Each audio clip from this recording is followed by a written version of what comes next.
¿Alguna vez despertaste sin poder moverte, pero sentiste que no estabas solo? Esta historia empieza así, pero termina donde nadie quiere mirar. Quédate hasta el final y dime en los comentarios, ¿te ha pasado algo parecido o crees que solo es la mente jugando contigo? A mis 20 años, la independencia parecía el premio máximo, el primer paso hacia una vida adulta que yo imaginaba libre de las restricciones familiares. Me mudé a un pequeño departamento en un edificio antiguo del centro de la ciudad, un lugar con techos altos, suelos de madera que crujían con el cambio de temperatura y una luz mortecina que apenas lograba penetrar por las ventanas estrechas. Al principio, ignoré los pequeños detalles que hoy me parecen señales obvias de que algo no estaba bien en esa habitación, el frío persistente que se concentraba en la esquina derecha de la cama, el olor metálico que recordaba vagamente a la sangre vieja y, sobre todo, la sensación de ser observado mientras dormía. No fue hasta la tercera noche cuando experimenté lo que los médicos llaman parálisis del sueño, aunque para mí fue el inicio de un descenso hacia una locura tangible. Desperté a las 3 de la mañana, consciente pero atrapado en una carcasa de carne inerte. Mis pulmones pesaban como si estuvieran llenos de arena y mis ojos, los únicos que podía mover, recorrieron la penumbra de mi cuarto hasta detenerse en el rincón más oscuro. Allí, fundiéndose con las sombras de un viejo armario empotrado, emergió una figura que desafiaba toda lógica anatómica. Era un hombre alto, pero tan delgado que sus articulaciones parecían estar a punto de romper la piel traslúcida que las cubría.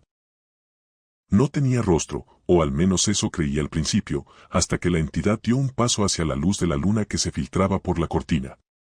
Lo que vi me hizo querer gritar hasta desgarrarme la garganta, pero de mi boca solo salía un silencio ahogado. La entidad no tenía nariz ni ojos visibles, solo una boca desproporcionadamente grande que se extendía de oreja a oreja. No era una boca normal, estaba permanentemente fija en una sonrisa macabra que revelaba hileras de dientes negros y podridos. Algunos de ellos astillados y otros largos como agujas que goteaban un fluido espeso y oscuro. Aquella cosa no se movía como un ser vivo, sino que se contorsionaba, inclinando la cabeza hacia los lados con espasmos violentos que hacían crujir sus vértebras, mientras su sonrisa permanecía inmutable, burlándose de mi vulnerabilidad.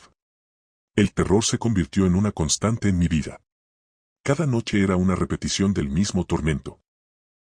La parálisis, el frío y la aparición del sonriente, como empecé a llamarlo en mi mente para no perder el juicio. Lo más desesperante no era solo la visión grotesca de sus dientes pudriéndose ante mis ojos, sino el hecho de que nadie me creía. Mis amigos decían que era el estrés de la mudanza, y mis padres me sugerían tomar infusiones para dormir mejor. La frustración de ser tomado por un loco o un exagerado empezó a pesar tanto como el miedo mismo. Decidí que necesitaba una prueba irrefutable, algo que obligara a los demás a ver lo que yo veía cada noche. Compré una cámara de seguridad de alta resolución con visión nocturna y la instalé en la repisa frente a mi cama, conectada directamente a mi computadora portátil. Esa noche, por primera vez en semanas, sentí una extraña mezcla de pavor y triunfo. Si esa cosa volvía a aparecer, su sonrisa podrida quedaría grabada para siempre en un disco duro. La parálisis llegó puntualmente a las 3:12 de la mañana. Sentí la presión en el pecho y el hormigueo eléctrico en las extremidades. El sonriente apareció de nuevo, pero esta vez fue diferente. Caminó lentamente hacia la cámara, ignorándome a mí por completo, y acercó su rostro al lente. Pude ver la textura de sus dientes negros, casi sentir el hedor a putrefacción que emanaba de su boca. Estuvo allí, posando para el dispositivo durante lo que parecieron horas, girando la cabeza y mostrando diferentes ángulos de su deformidad. Cuando finalmente recuperé el movimiento, salté de la cama con el corazón a punto de estallar. Fui directo a la computadora y abrí el software de grabación. Allí estaba el archivo, una grabación de 6 horas con un peso considerable. Mis manos temblaban mientras movía el cursor hacia el minuto exacto del ataque. Vi cómo la imagen pasaba de la oscuridad a la luz verde de la visión nocturna. Vi mi propio cuerpo inmóvil en la cama. Y entonces, justo cuando la figura empezaba a emerger del armario en el video, la pantalla de mi laptop emitió un chirrido agudo y se tiñó de un rojo intenso antes de apagarse por completo. Un sudor frío me empapó la espalda mientras intentaba reiniciar el equipo una y otra vez, pero la computadora estaba muerta, como si un voltaje imposible hubiera frito sus circuitos desde adentro. El pánico me llevó a buscar el almacenamiento en la nube, convencido de que la copia de seguridad me salvaría. Accedí desde mi teléfono con dedos torpes y desesperados, pero al abrir la carpeta de grabaciones, solo encontré un archivo corrupto que mostraba una imagen estática. Era un plano cercano de la lente de la cámara, pero en lugar de mi habitación, se veía el reflejo de una boca abierta en una carcajada silenciosa, con los mismos dientes negros y astillados que me perseguían cada noche. No había rastro de la entidad moviéndose, solo ese fragmento de pesadilla capturado en el código del archivo. Cuando intenté descargar el video para enseñárselo a alguien, el archivo desapareció ante mis ojos, borrándose del servidor como si nunca hubiera existido, dejándome de nuevo a solas con mi palabra contra el mundo y con la sensación de que el sonriente no solo quería asustarme, sino borrar cualquier rastro de mi realidad. La desaparición del video me sumió en un estado de paranoia absoluta. Pasé los días siguientes en un trance de agotamiento, saltando ante cualquier sombra y evitando mirar mi propio reflejo en las ventanas. La sensación de ser víctima de un gaslighting sobrenatural era casi peor que la visión de la entidad. Me sentía atrapado en una realidad que se borraba a mis espaldas.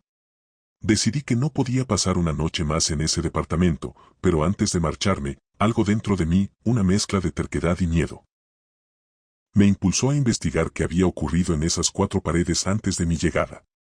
El administrador del edificio, un hombre esquivo de pocas palabras, evitó mis preguntas hasta que le mostré los moretones que habían aparecido en mis muñecas, marcas de dedos largos y finos que parecían haber intentado sujetarme a la cama durante la última parálisis. Con un suspiro de resignación, me entregó una vieja carpeta con recortes de prensa local de hacía casi 15 años. El titular del primer recorte me heló la sangre: tragedia en el edificio central. Estudiante de odontología se quita la vida tras meses de aislamiento. Según la nota, el antiguo inquilino de mi departamento, un joven llamado Elías que apenas cumplía los 20 años, se había obsesionado con una extraña patología degenerativa que afectaba sus encías y dientes. Los vecinos reportaron que Elías pasaba las noches frente al espejo del baño, intentando realizarse cirugías rudimentarias para detener una infección que, según los médicos forenses, solo existía en su mente. La locura lo llevó a un final dantesco. Se había cosido una sonrisa permanente en el rostro con hilo de pescar antes de ingerir una dosis letal de veneno para ratas. Lo encontraron semanas después. El proceso de descomposición había hecho que sus dientes se tornaran negros y se astillaran, pero la sonrisa artificial seguía allí, grabada en su cráneo momificado. Se colocó encima de mí, y esta vez no se limitó a sonreír. Acercó su boca podrida a mi rostro y pude sentir el goteo de su saliva negra sobre mi mejilla, un líquido frío que quemaba como el ácido. Nadie te creerá, pareció susurrar una voz que no venía del aire, sino de mi propio cráneo. Ahora tú eres el testigo del espejo. En un último acto de desesperación, logré mover mi mano derecha y alcancé mi teléfono celular que estaba en el suelo. Sin poder ver la pantalla, activé la cámara frontal y disparé una ráfaga de fotos con el flash encendido. La luz blanca iluminó la habitación con destellos violentos, y por un segundo, la presión sobre mi pecho desapareció. Me levanté y corrí hacia la salida, bajando las escaleras de 3 en 3 hasta llegar a la calle, bajo la seguridad de las farolas eléctricas. Con las manos todavía temblando, abrí la galería de fotos. Las primeras 5 imágenes eran solo borrones de luz y sombra, pero la sexta era nítida. En ella se veía mi rostro desencajado por el terror y, justo sobre mi hombro, la mandíbula negra y podrida de Elías, con un diente astillado rozando mi oreja. Era la prueba. Tenía la evidencia que me devolvería la cordura. Pero, mientras miraba la foto, vi cómo los píxeles empezaban a distorsionarse, tornándose verdes y luego negros, como si una mancha de putrefacción se extendiera por la imagen digital. Para cuando llegué a la casa de mis padres a la mañana siguiente, mi teléfono estaba completamente formateado, no había fotos, no había contactos, ni siquiera el sistema operativo funcionaba. La tecnología se negaba a contener a El Sonriente. Mis padres me recibieron con preocupación, pero cuando intenté contarles la historia del estudiante y enseñarles el teléfono muerto, volvieron a mirarme con esa mezcla de lástima y escepticismo que tanto odiaba. Hoy vivo en una ciudad distinta, en una casa moderna sin rincones oscuros, pero nunca he vuelto a recuperar mi privacidad. De vez en cuando, al tomarme una foto con amigos o al verme en una videollamada de trabajo, noto que la imagen se pixela ligeramente en el fondo, creando una forma delgada y alta que parece estar esperando su turno. He aprendido que el castigo de Elías no fue la muerte, sino la invisibilidad, y que ahora me utiliza a mí como su único vínculo con el mundo de los vivos, asegurándose de que yo sea el único que sepa que, bajo su sonrisa podrida, él sigue teniendo hambre de ser visto. Desde que tengo memoria, mi abuela me repetía un mantra que en aquel entonces me parecía una superstición infantil de pueblo: nunca dejes que tu cuerpo escape de las sábanas, porque lo que vive debajo no conoce el perdón. Yo crecí, me mudé a la ciudad y olvidé aquellas advertencias, atribuyéndolas al folclore rural.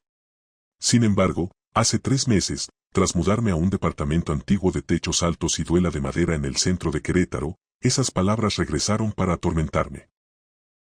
Todo comenzó con una serie de parálisis del sueño que, a diferencia de las que había tenido antes, venían acompañadas de una sensación de peso físico insoportable.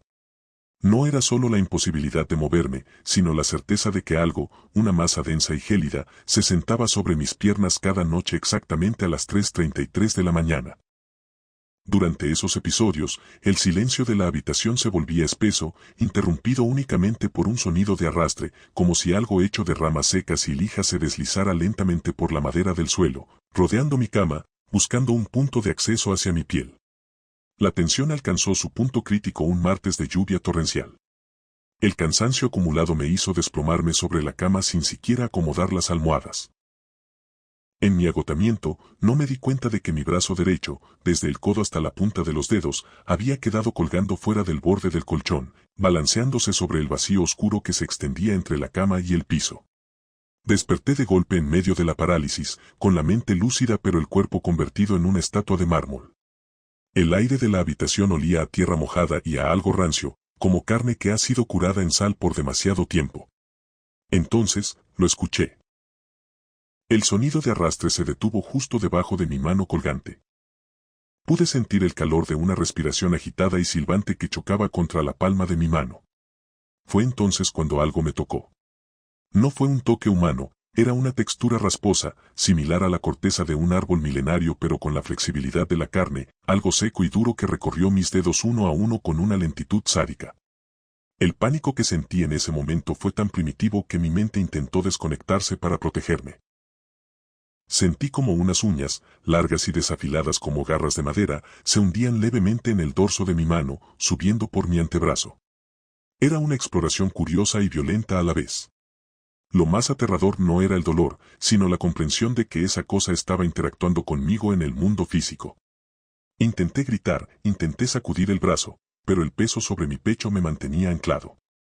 La entidad comenzó a tirar de mi mano hacia abajo, hacia la oscuridad total que reinaba bajo la cama. Sentí como mis articulaciones crujían bajo una fuerza que no debería existir. Justo cuando mis dedos rozaron el suelo frío y sentí que iba a ser arrastrado hacia el abismo, un relámpago iluminó la habitación y la parálisis se rompió con la violencia de un cristal estallando. Retraje el brazo de un tirón, envolviéndome en las sábanas como si fueran una armadura, temblando mientras esperaba que el sol disipara el horror. Al amanecer, lo primero que hice fue revisarme el brazo. Para mi absoluta confusión, no había ni un rasguño. Mi piel estaba intacta, sin las marcas de uñas que juraría haber sentido hundiéndose en mi carne segundos antes. Por un momento, sentí un alivio amargo, pensando que mi mente me había jugado la broma más pesada de la historia. Me levanté de la cama, dispuesto a ducharme y olvidar el incidente, pero al poner los pies en el suelo, sentí una viscosidad fría que me hizo retroceder de un salto. Miré hacia el borde de la cama, justo en el lugar donde mi brazo había estado colgando. En el suelo de madera, había un charco de una sustancia oscura, espesa y de un rojo tan intenso que parecía casi negro. No era mi sangre, pero era sangre fresca, desprendiendo un olor ferroso que inundaba toda la estancia. Y lo que era más perturbador. Desde ese charco, un rastro de huellas irregulares, como si alguien hubiera arrastrado un cuerpo herido, se dirigía directamente hacia la puerta de mi habitación, la cual, para mi horror, estaba entreabierta a pesar de que yo recordaba haberla cerrado con llave antes de dormir. El descubrimiento del rastro de sangre en el suelo de mi habitación rompió cualquier intento de mi lógica por salvarme. No era mi sangre, pero estaba allí, palpitando con un brillo aceitoso bajo la luz de la mañana. Con el corazón martilleando contra mis costillas, seguí las huellas. No eran huellas de pies humanos, sino marcas irregulares, como si un animal con extremidades de madera hubiera sido herido de gravedad y se hubiera arrastrado hacia la salida. El rastro cruzaba el pasillo con una urgencia errática, manchando las paredes a la altura de mis rodillas, como si la entidad hubiera necesitado apoyarse para no caer. Al llegar a la puerta principal de mi departamento, vi que el cerrojo de seguridad estaba echado, pero la madera alrededor de la cerradura estaba astillada desde el interior.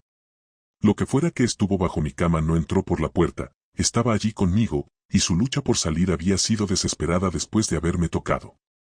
Seguí el rastro por el pasillo común del edificio, sintiendo que la mirada de los vecinos podría caer sobre mí en cualquier momento y culparme de alguna carnicería. La sangre seguía un camino directo hacia las escaleras que bajaban al sótano, pero al llegar al primer descanso, el rastro se detuvo de forma abrupta. No es que se hubiera secado o que la entidad hubiera dejado de sangrar, simplemente, a mitad de un escalón, la última huella terminaba en un charco circular, como si el ser se hubiera evaporado o hubiera ascendido hacia un plano que mis ojos no podían percibir. En ese punto, el olor metálico se mezcló con una fragancia súbita de flores de cementerio, una combinación nauseabunda que me obligó a retroceder.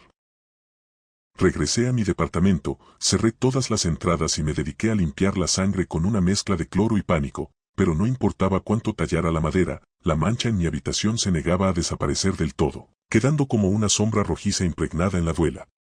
La verdadera revelación llegó 3 días después, cuando el administrador del edificio subió a mi piso acompañado de un cerrajero. Me informó que debían revisar las tuberías del departamento de abajo, que había estado desocupado por años, porque el inquilino del primer piso se quejaba de una filtración oscura. Mi sangre se congeló. Bajé con ellos, impulsado por una curiosidad suicida.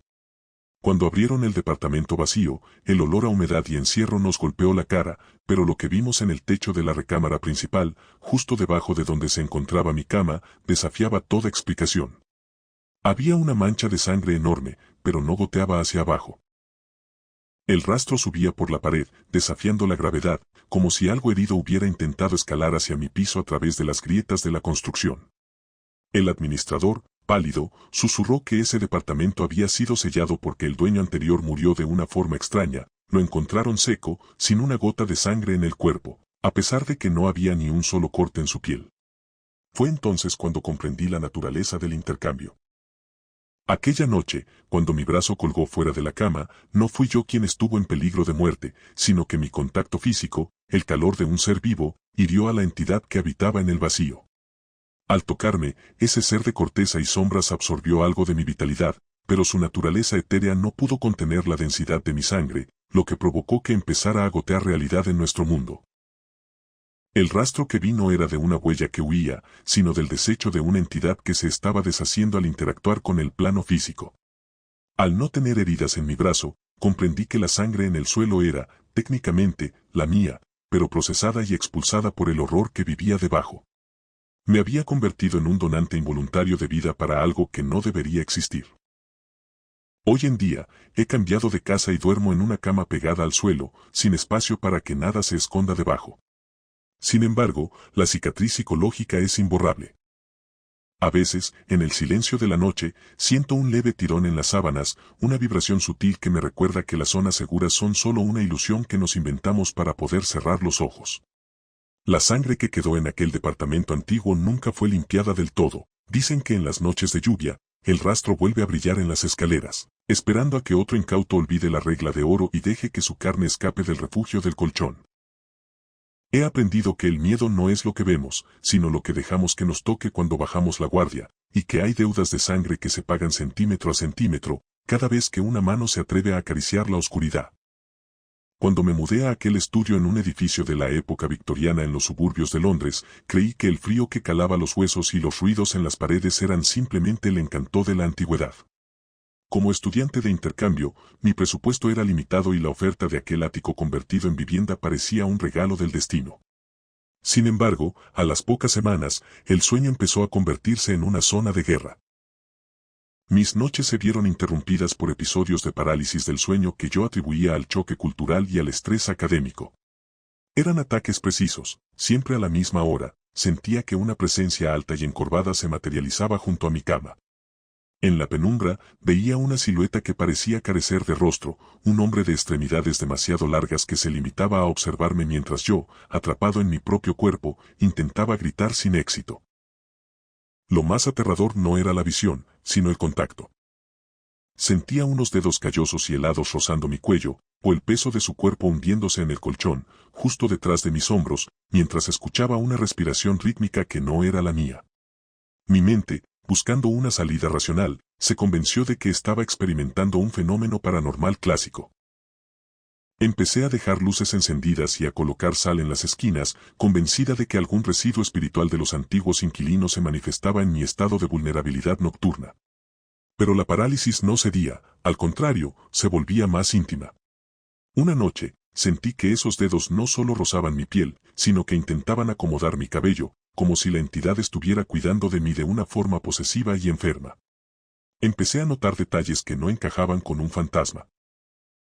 El olor de la presencia no era a moho o a tiempo, sino a tabaco rancio y a sudor seco. Además, un día al despertar, encontré una pequeña marca de grasa en la rejilla de ventilación que estaba justo sobre mi cama, una rejilla que comunicaba con el espacio muerto entre el techo y el tejado del edificio. Mi corazón me dio un vuelco, pero mi lógica volvió a fallar. Es una casa vieja, me dije, las ratas deben estar moviendo el polvo. La sospecha de que algo físico estaba ocurriendo empezó a germinar cuando noté que mis objetos personales cambiaban de lugar. Mi cepillo de dientes estaba húmedo antes de que yo lo usara, o encontraba mis libros abiertos en páginas que yo no había leído. La sensación de que el ente me conocía mejor que yo misma empezó a erosionar mi cordura. Una noche de invierno, decidí que no podía seguir siendo una víctima pasiva de mi propia mente. En lugar de acostarme, preparé una jarra de café cargado y me senté en la pequeña mesa de la cocina, en el extremo opuesto del estudio, ocultando mi posición tras la sombra de un estante alto. Apagué todas las luces y me quedé allí, luchando contra el cansancio, con los ojos fijos en la cama vacía. Quería demostrarme que la parálisis del sueño era solo eso, una falla química en mi cerebro que ocurría solo cuando intentaba dormir. Estaba dispuesta a pasar la noche en vela con tal de no ver a ese hombre alto una vez más. Pasaron las horas en un silencio sepulcral, solo roto por el crujir de la madera y el goteo de una llave lejana. Cerca de las 3 de la mañana, un sonido distinto rompió la monotonía, un chirrido metálico, casi imperceptible, que provenía del techo. Con el corazón martilleando contra mis costillas, vi cómo la rejilla de ventilación sobre mi cama comenzaba a desplazarse lentamente, sin que nadie la tocara desde abajo. Unos dedos largos y amarillentos, reales y tangibles, aparecieron por el hueco, seguidos por un rostro demacrado que se asomó con una familiaridad espantosa. No era una sombra, ni un demonio, ni una proyección de mi estrés. Era un hombre de carne y hueso, con la ropa sucia y los ojos brillantes de una obsesión lunática, que comenzó a descender con la agilidad de un insecto hacia mi cama vacía. En ese momento, la parálisis que sentía cada noche se manifestó de nuevo, pero esta vez no era un síntoma del sueño, sino el puro y absoluto terror de comprender que el monstruo nunca estuvo en mi cabeza, sino viviendo sobre ella.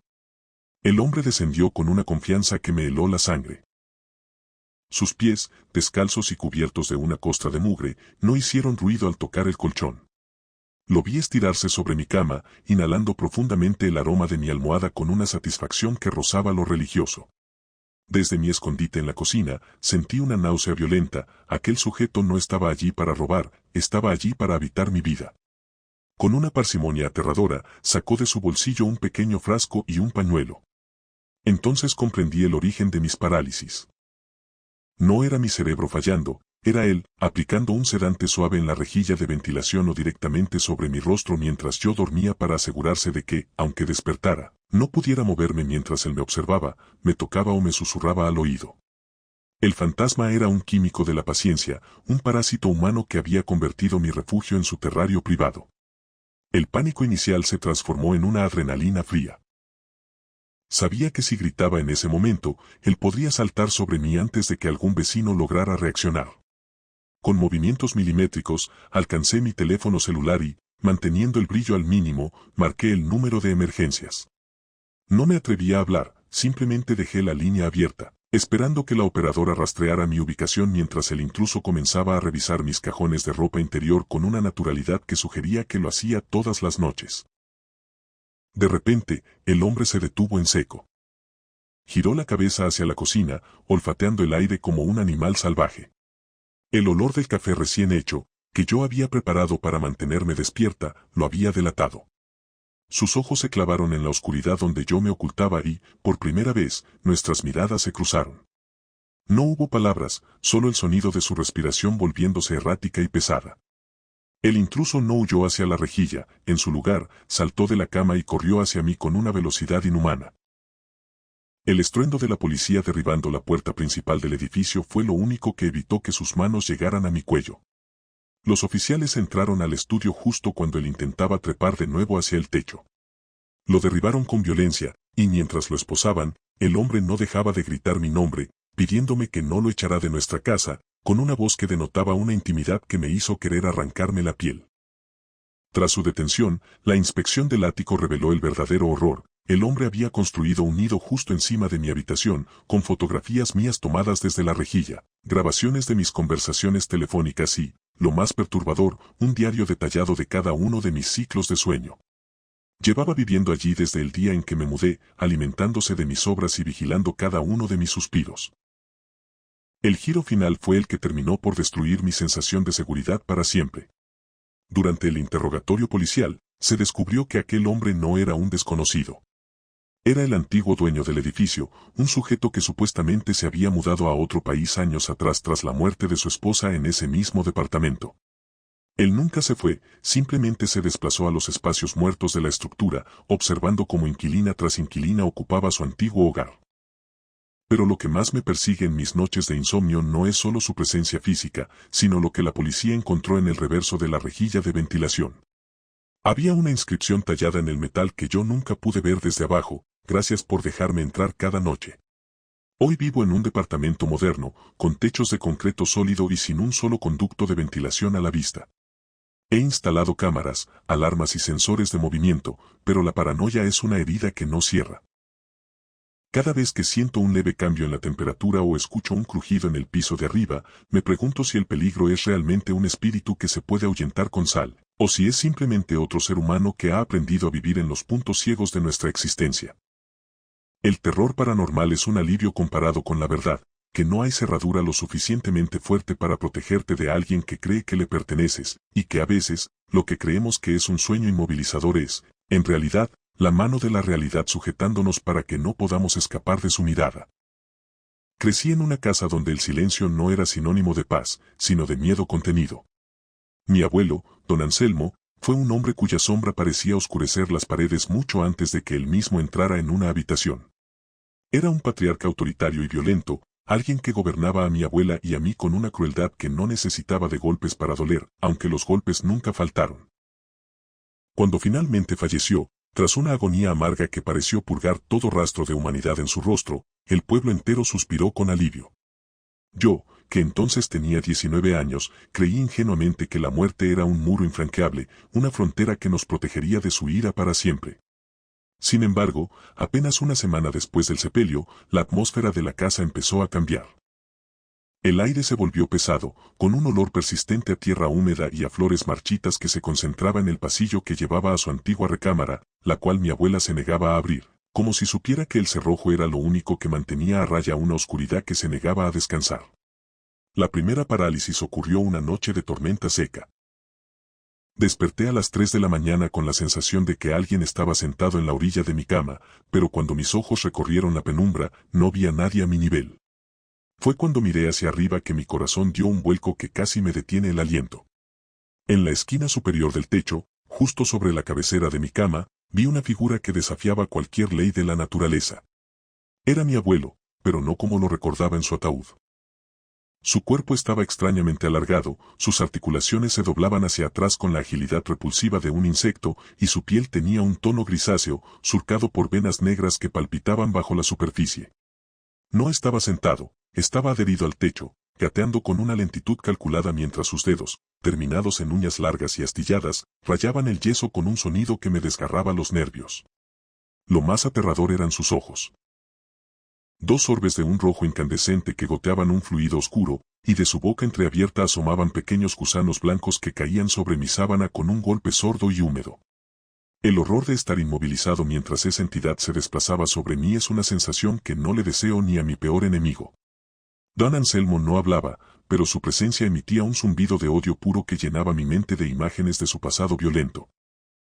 Lo vi recorrer todo el techo de mi habitación, susurrando nombres que yo no reconocía, hasta detenerse justo encima de mi rostro. Pude ver de cerca la putrefacción de su carne y sentir el hedor a tumba que emanaba de su ropa de entierro. Se inclinó tanto que su cara quedó a centímetros de la mía, y entonces, con una sonrisa que no era humana, dejó caer uno de esos gusanos directamente sobre mi ojo abierto. En ese instante, el asco rompió la parálisis. Salté de la cama gritando y encendí todas las luces, pero la habitación estaba vacía. No había rastros de él, no había marcas en el techo, pero al sacudir mis sábanas, encontré un pequeño gusano muerto, una prueba física de que lo que había visto no era una simple pesadilla. A partir de esa noche, la salud de mi abuela empezó a deteriorarse de forma alarmante. Ella, que siempre había sido una mujer fuerte a pesar de los abusos, se marchitó en cuestión de días. Decía que escuchaba pasos en el techo de su propia recámara y que, a veces, sentía que unas manos frías le apretaban el cuello mientras intentaba dormir. Yo no me atrevía a contarle lo que estaba viendo, por miedo a que el terror terminara de apagar su corazón, pero cada noche la parálisis regresaba a mí, mostrándome a don Anselmo cada vez más cerca de la habitación de su esposa. Se movía por los pasillos desde lo alto, observándonos con esos ojos de fuego, como un depredador que espera el momento exacto para reclamar lo que considera suyo. La casa ya no era nuestro refugio, se había convertido en el coto de caza de un fantasma que no buscaba perdón, sino compañía en su propia condena. La última noche de mi abuela en este mundo fue una sinfonía de sombras y presiones asfixiantes. Ella ya no podía hablar, pero sus ojos, fijos en las vigas del techo, reflejaban un terror que yo conocía demasiado bien. Me quedé a su lado, sosteniendo su mano marchita, jurándome a mí mismo que no me dormiría, que no permitiría que la parálisis me robara la guardia. Pero el cansancio de semanas de asedio fue más fuerte que mi voluntad. A eso de las 3 de la mañana, el aire de la habitación se volvió tan denso que mis pulmones dejaron de funcionar.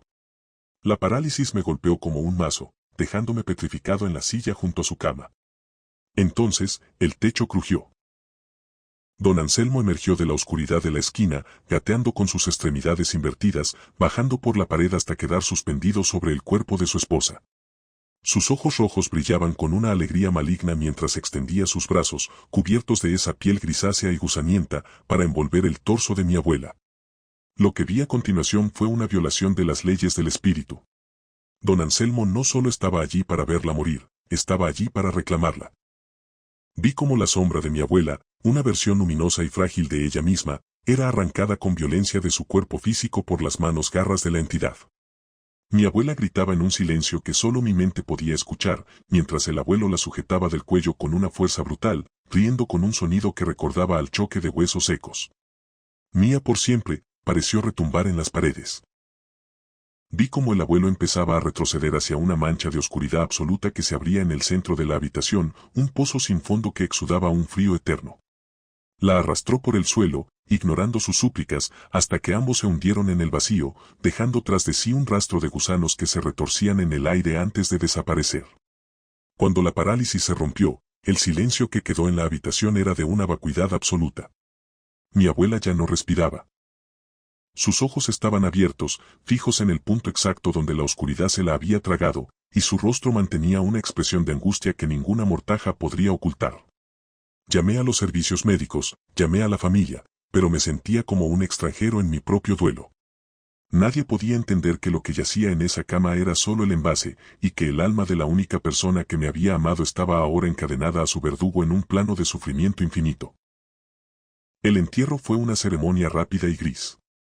La sepultamos con sus mejores galas, incluyendo su anillo de bodas favorito, una pieza de oro viejo con una piedra de ámbar que ella decía que contenía su propia suerte, el único objeto que el abuelo nunca pudo quitarle en vida.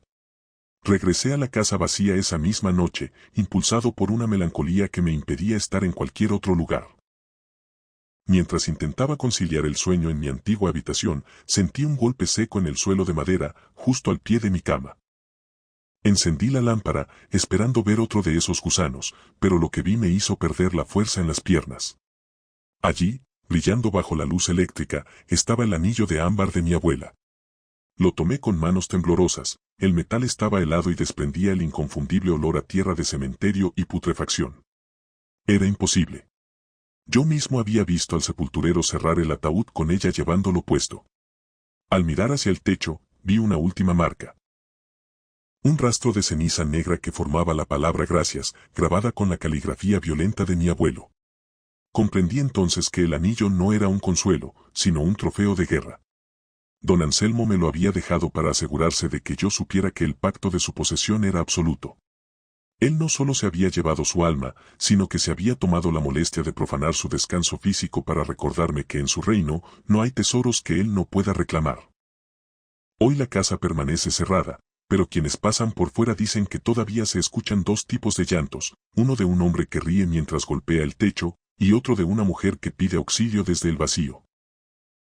He guardado el anillo en una caja de plomo y lo he enterrado lejos de allí, pero cada vez que cierro los ojos, siento que el techo de mi nueva casa empieza a crujir, recordándome que el odio de un patriarca no muere con el cuerpo y que hay familias que están destinadas a ser presas, incluso después de que la última luz se apaga.